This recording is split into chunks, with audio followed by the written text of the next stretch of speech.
FDA regulators said in a statement that while they don't have definitive evidence that implants cause those chronic ailments, women considering implants should be aware of these risks.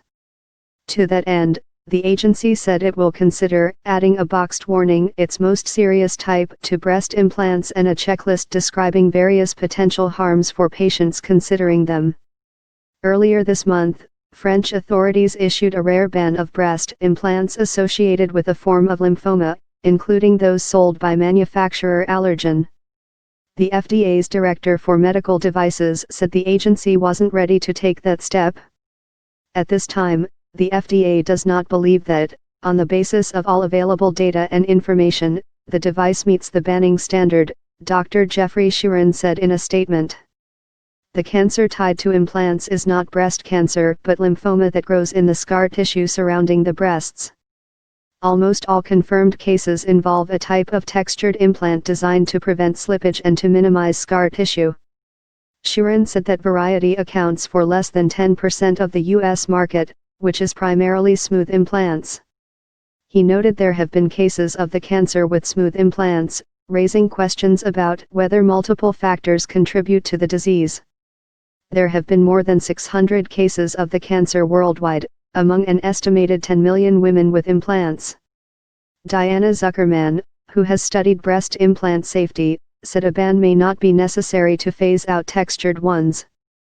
I think a lot of physicians are going to avoid them and patients are going to say they don't want them, said Zuckerman, president of the nonprofit, National Center for Health Research, which evaluates studies and conducts its own research. Breast augmentation is the most popular form of cosmetic surgery in the U.S., with roughly 300,000 women undergoing the procedure each year. Another 100,000 women receive implants for breast reconstruction after cancer surgery. In a move to promote greater public transparency, the FDA also said Thursday that breast implant manufacturers will no longer be permitted to summarize routine injuries and complications in bulk reports. Manufacturers are required to report all serious injuries, malfunctions and deaths related to their devices.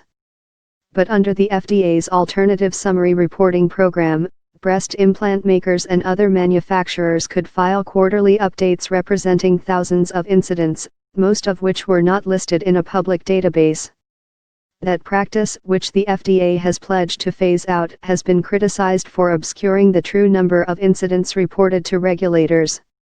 The reports filed to the FDA include submissions from companies, doctors, patients, and lawyers that often include incomplete, unverified information and duplicates. Ahead of a March meeting, the FDA revealed for the first time that it had received more than 350,000 reports related to breast implants over the last decade.